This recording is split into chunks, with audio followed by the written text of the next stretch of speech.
Good evening friend. अब हम लोग स्टील स्ट्रक्चर का लेक्चर नंबर 2 यानी पार्ट 2 शुरू करने वाले हैं। तो अभी तक हम लोग देखे थे स्ट्रक्चर क्या होता है, रोटेशन एंड मोमेंट क्या होता है। आज हम लोग देखेंगे IS code for structural steel क्या होता है और फिर स्टील के बारे में हम लोग डिटेल जानेंगे। तो इसमें अब हम लोग देखते हैं कि आईएस कोड क्या क्या यूज करते हैं स्ट्रक्चरल स्टील के लिए, वो अब हम लोग पहले समझने का कोशिश करते हैं। तो देखिए, IS code for structural steel. अब स्ट्रक्चरल स्टील के लिए आईएस कोड क्या है उसके बारे में समझने का कोशिश करते हैं। तो कह रहा है कि depending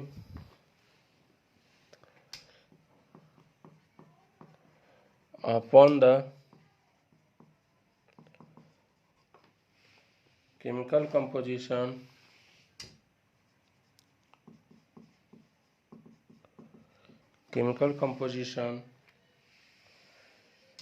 the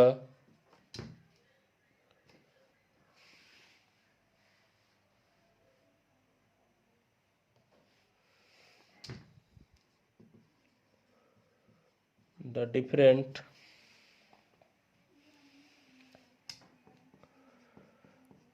types of steel are classified as mild steel,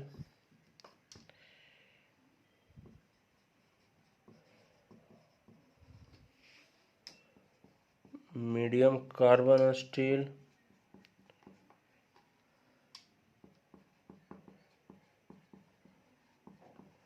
high carbon steel,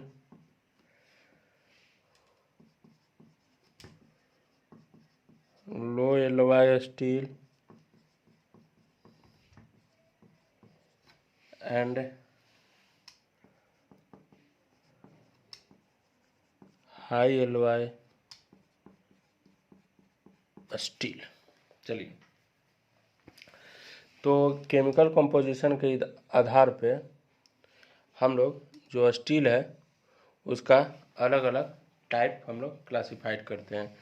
जैसे आपका एक माइल्ड स्टील हो गया, जैसे आपका मीडियम कार्बन स्टील हो गया, जैसे आपका हाई कार्बन स्टील हो गया, जैसे आपका लो एलवाई स्टील हो गया एंड हाई एलवाई स्टील हो गया।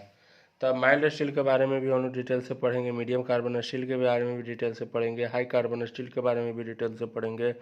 हाई कार्बन स्टील करने का मतलब जिसमें कार्बन का परसेंटेज ज़्यादा होगा उसको हाई कार्बन स्टील कह देंगे। और मीडियम कार्बन स्टील कहने का मतलब क्या होता है कि जिसमें कार्बन का कंटेंट मीडियम होता है उसको हम लोग मीडियम कार्बन कंटेंट कहते हैं। और माइल्ड स्टील ऐसा होता है कि जिसमें कार्बन का क्वांटिटी आपका एवरेज होता है, तो उस चीज़ को हम लोग क्या कह देते हैं, माइल्ड स्टील कह देते हैं। फिर आपका लो एलवाई स्टील और फिर हाई एलवाई स्टील, उसमें स्टील का मात्रा कम होगा उसको लो एलवाई स्टील कहेंगे, जिसमें स्टील का मात्रा ज़्यादा होगा उसमें तुम आपका हाई एलवाई स्टील कहेंगे। अब जो इतना स्टील का जो टाइप है वह आपका किस पे डिपेंड कर रहा है, केमिकल कंपोजिशन पर डिपेंड कर रहा है, मैंने किस तरह का केमिकल हम लोग अप्लाई कर रहे हैं। अगर कार्बन का क्वांटिटी ज़्यादा हो जाएगा तो वह आपका हाई कार्बन स्टील हो जाएगा, अगर वही कार्बन का क्वांटिटी मीडियम हो जाएगा तो आपका मीडियम कार्बन स्टील हो जाएगा। तो ये सब चीज़ आपका क्या होता है, केमिकल कंपोजिशन पे डिपेंड कर रहा है। जिस तरह का केमिकल हम लोग यूज़ करेंगे उस तरह का आपका क्या हो जाता है, स्टील हो जाता है। तो इस तरह केमिकल कंपोजिशन के आधार पर हम लोग स्टील को इस तरह से डिवाइड करते हैं। चलिए, अब आगे हम लोग समझने का कोशिश करते हैं। तो which is generally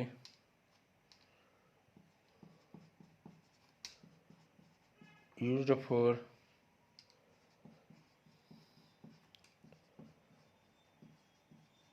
a steel structure।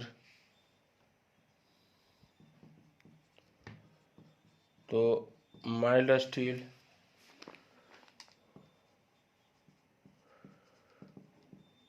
Medium carbon steel and low alloy steel. बात समझ में आ गया। तो इसमें हम लोग जनरली क्या यूज करते हैं, एक आपका माइल्ड स्टील यूज करते हैं, एक आपका मीडियम कार्बन स्टील यूज करते हैं, और एक आपका लो एलॉय स्टील हम लोग यूज करते हैं। तो ये सब जितना भी स्टील है, ये सब स्टील में हम लोग ये सब चीज़ यूज करते हैं। तो क्या क्या यूज करते हैं, एक हम लोग का माइल्ड स्टील यूज होता है, एक मीडियम कार्बन स्टील होता है, और एक हम लोग का लो एलॉय स्टील यूज होता है। अब आगे कह रहा है कि स्ट्रक्चरल स्टील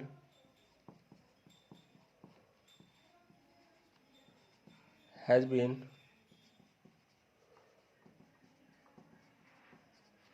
classified by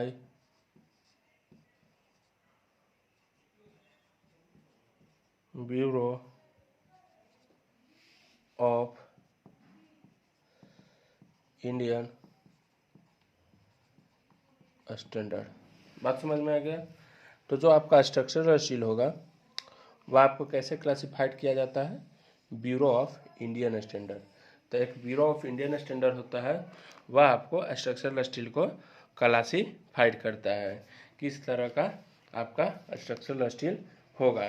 तो जो आपका ब्यूरो ऑफ इंडियन स्टैंडर्ड होता है, स्ट्रक्चरल स्टील को क्लासिफाइड कौन बेसिस पे करता है, तो वह आपका अल्टीमेट और यील्ड स्ट्रेंथ के बेसिस पे करता है। तो अल्टीमेट स्ट्रेंथ और यील्ड स्ट्रेंथ क्या होता है उसको भी हम लोग डिटेल में पढ़ेंगे। फिलहाल यही समझ लीजिए कि अल्टीमेट का मतलब क्या होता है, लास्ट, मतलब लास्ट स्ट्रेंथ जितना तक सह सकता है स्ट्रक्चर, उस चीज़ को हम लोग क्या कर देते हैं, अल्टीमेट स्ट्रेंथ कर देते हैं। और यील्ड स्ट्रेंथ क्या होता है कि जहाँ से आपका प्लास्टिसिटी शुरू हो जाता है उसको हम लोग यील्ड स्ट्रेंथ करते हैं। जनरली हम लोग क्या करते हैं कि अल्टीमेट और यील्ड को एक मान के हम लोग चलते हैं। जब भी हम लोग स्ट्रक्चर एग्जाम्पशन इस सोम में हम लोग डिटेल से पढ़ेंगे, आपका यील्ड पॉइंट क्या होता है, अल्टीमेट पॉइंट क्या होता है, तो ये सब सारा चीज़ हम लोग डिटेल में सोम में भी पढ़ेंगे और इसमें भी पढ़ा जाएगा। अभी आगे हम लोग जब जाएंगे तो इसमें भी हम लोग आगे डिटेल में पढ़ेंगे। तो ये समझ लीजिए कि जो स्ट्रक्चरल स्टील होता है उसको कौन क्लासिफाइड कर रहा है, bureau of Indian standard classified कर रहा है। और जो bureau of Indian standard structural steel को क्लासिफाइड करता है तो वह कौन बेसिस पे करता है, वह आपका यील्ड स्ट्रेंथ और अल्टीमेट स्ट्रेंथ के बेसिस पे करता है। तो लिखेंगे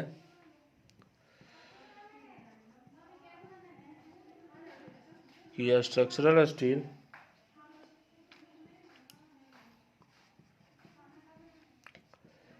has been classified by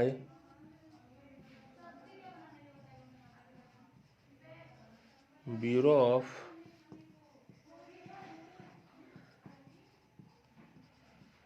Indian Standard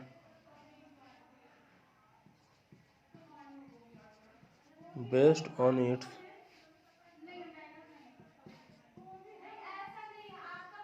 ultimate और यील्ड स्ट्रेंथ। बात समझ में आ गया कि जो आपका स्ट्रक्चरल स्टील है उसको कौन क्लासिफाइड कर रहा है, आपका bureau of Indian standard classified कर रहा है। तो जब bureau of Indian standard classified करता है वो कौन बेसिस पे क्लासिफाई कर रहा है, अल्टीमेट और यील्ड स्ट्रेंथ के बेसिस पे। अब इसको भी समझते हैं, जैसे आपका 410 न्यूटन पर एम स्क्वायर होता है, एफी 415 न्यूटन पर एम स्क्वायर होता है, तो वो सब चीज़ अभी हम लोग यहाँ पे समझेंगे। तो यहाँ पे एक स्ट्रक्चरल स्टील आया, तो यह स्ट्रक्चरल स्टील क्या होता है उसको भी समझ लेते हैं कि स्ट्रक्चरल स्टील आखिर होता क्या है, उसके बारे में अब हम लोग जानने का कोशिश करते हैं। चलिए, तो कह रहा है कि the steel which is used for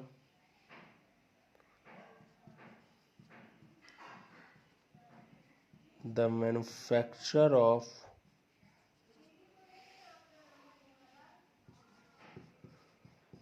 rolled steel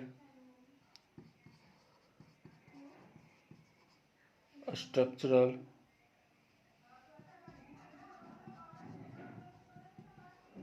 fastening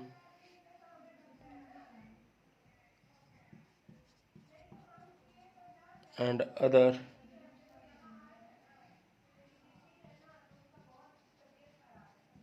elements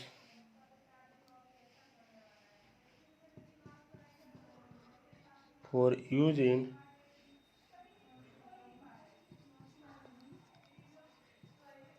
structural steel work is called structural steel. चलिए, तो वैसा स्टील जो आपका यूज्ड होता है manufacture of rolled steel structural. Rolled steel structure के लिए जो स्टील हम लोग यूज करते हैं उसी चीज़ को हम लोग क्या कह देते हैं, स्ट्रक्चरल स्टील कह देते हैं। अब रोल्ड स्टील स्ट्रक्चर क्या होता है उसको भी हम लोग डिटेल में पढ़ेंगे आगे, जैसे जैसे हम लोग का वीडियो आगे चलेगा उसे वैसे हम लोग को इसके बारे में भी समझना है। जैसे आई सेक्शन, चैनल सेक्शन, ये सब जो होता है आपका rolled steel structural channel section होता है। तो जो आपका स्टील है वह आपको कैसे मैन्युफैक्चर हो रहा है, रोल्ड स्टील स्ट्रक्चरल के हिसाब से जहाँ यूज़ किया जाता है वैसा स्टील जो आपका रोल्ड स्टील स्ट्रक्चर में यूज किया जाता है उस स्टील को हम लोग क्या कह देते हैं, स्ट्रक्चरल स्टील कह देते हैं। जैसे मान लीजिए एक आपका क्या होता है Fe 410 steel has minimum tensile strength of 410 Newton पर mm²। तो Fe 410 क्या होता है, आपका स्टील का ग्रेड होता है। Fe कहने का मतलब क्या होता है, स्टील का ग्रेड होता है, उसी को हम लोग Fe कह देते हैं। तो Fe 410 का मतलब क्या होता है, 410 न्यूटन पर mm² हो जाता है, तो वही आपका टेंसाइल स्ट्रेंथ हो जाता है। अगर Fe 410 है तो उसका आपका मिनिमम टेंसाइल स्ट्रेंथ कितना हो जाएगा, 410 न्यूटन पर mm² हो जाता है। अब देखिए, अब हम लोग का मेन हेडिंग था IS code of structural steel. तो सबसे पहले हम लोग समझ गए कि केमिकल कंपोजिशन के आधार पर स्टील को कैसे डिवाइड करते हैं। फिर जो आपका जनरली हम लोग यूज़ करते हैं स्टील कौन कौन सा यूज करते हैं, फिर स्ट्रक्चरल स्टील को कैसे क्लासिफाइड करते हैं, फिर स्ट्रक्चरल स्टील क्या होता है उसी समझ गए, फिर Fe 410 न्यूटन क्या होता है वो भी हम लोग समझ गए। अब हम लोग यहाँ से कोड में आ जाते हैं। तो IS code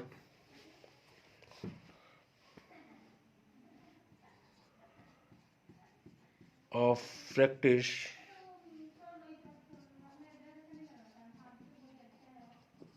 for general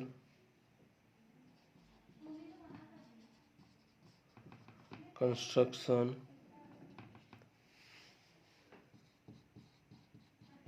in a steel is IS 800 2007। चलिए, तो जनरल कंस्ट्रक्शन के लिए स्टील का आपका जनरल कंस्ट्रक्शन के लिए कौन सा IS कोड यूज किया जाता है, 800 2007। चलिए, अब कुछ IS कोड के बारे में अब हम लोग डिटेल से पढ़ते हैं। पहले हम लोग समझ गए कि जो स्टील स्ट्रक्चर होता है, स्टील स्ट्रक्चर के लिए IS कोड कितना हम लोग यूज कर रहे थे, 800 2007। अब कुछ हम लोग स्ट्रक्चर IS कोड देखते हैं। चलिए,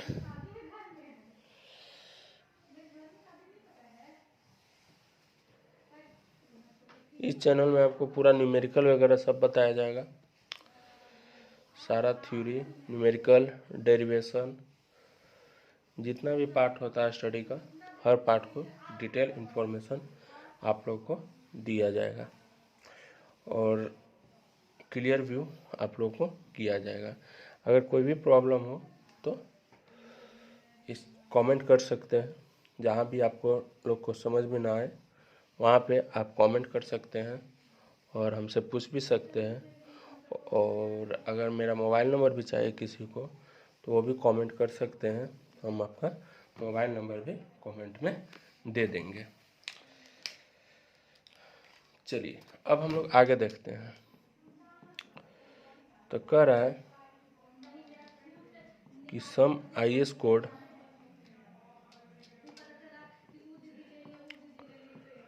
to define a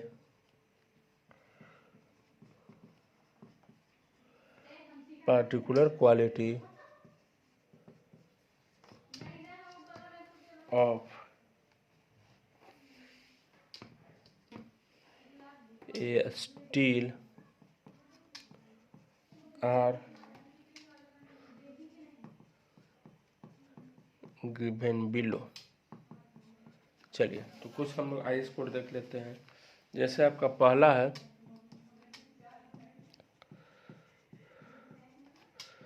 standard quality. तो स्टैंडर्ड क्वालिटी का IS आपका कितना होता है वो समझने का कोशिश करते हैं। तो इसका IS आपका हो जाएगा 226 1975। तो स्टैंडर्ड क्वालिटी के लिए IS आप कितना यूज करेंगे 226 1975। अब हम लोग दूसरा देखते हैं fusion welding quality. Fusion welding quality. तो फ्यूजन वेल्डिंग क्वालिटी का जो IS होता है आपका कितना हो जाता है, तो आपका 2062 1984 हो जाता है। तो फ्यूजन वेल्डिंग के लिए आपका कितना हो जाता है IS 2062 1984। तो ये सब IS कोड आपको याद रखना है। फिर आपका हाई टेंसाइल स्टील। तो हाई टेंसाइल स्टील के लिए आपका IS कोड कितना होगा वो चीज़ हम लोग देखते हैं। तो IS 961 1975। तो हाई टेंसाइल स्टील के लिए आपका IS 961 1975 यूज करते हैं। अब चौथा में हम लोग आते हैं ordinary quality. Ordinary quality.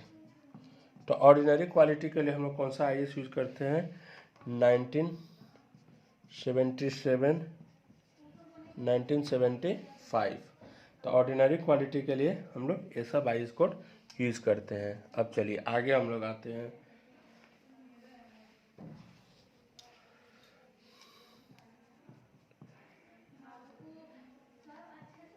Weldable,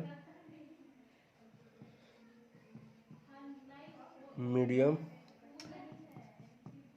and high strength quality. इसके लिए हम लोग कौन सा IS कोड यूज करते हैं, इसके लिए हम लोग IS कोड यूज करते हैं 960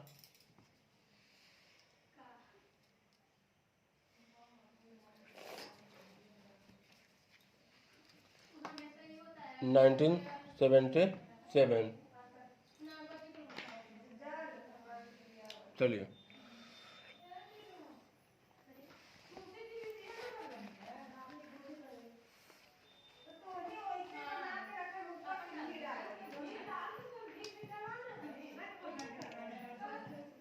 for making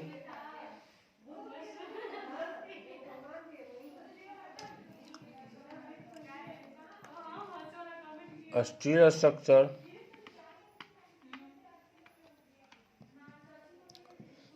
in a standard quality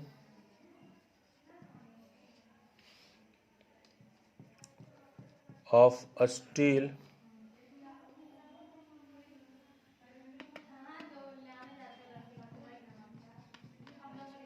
riveting or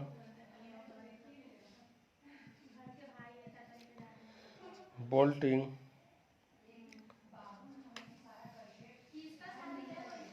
can be used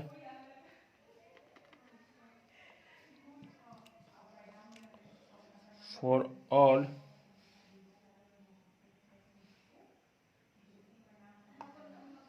और thickness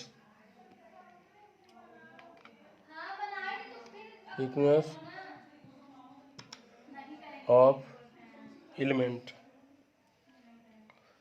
but welding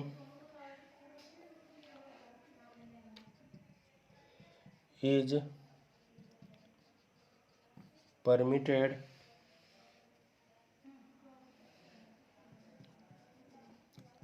for thickness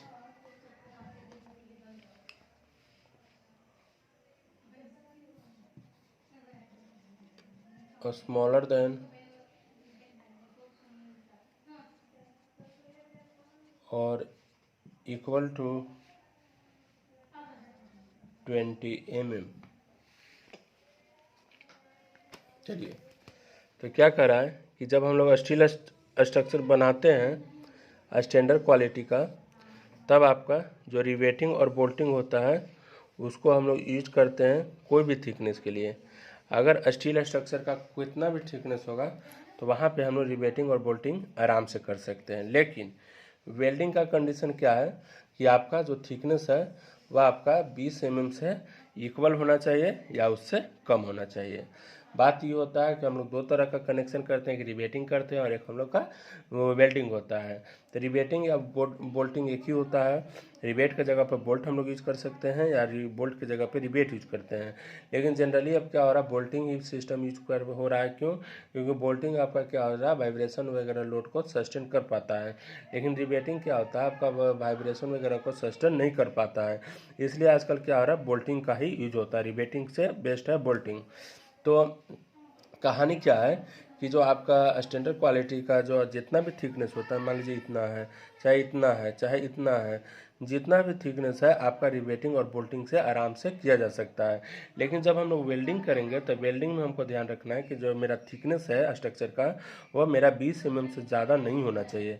20 mm के इक्वल होना चाहिए या 20 mm तक होना चाहिए, या उससे कम होना चाहिए, उससे ज़्यादा नहीं होना चाहिए। तो ये सब चीज़ हमको ध्यान रखना है। तो आज हम लोग का IS code of structural steel complete होता है। कल अब हम लोग स्टार्ट करेंगे कि स्टील होता क्या है और फिर उसका फिजिकल प्रॉपर्टी वगैरह ये सब के बारे में भी डिटेल से कल स्टडी किया जाएगा। Thank you.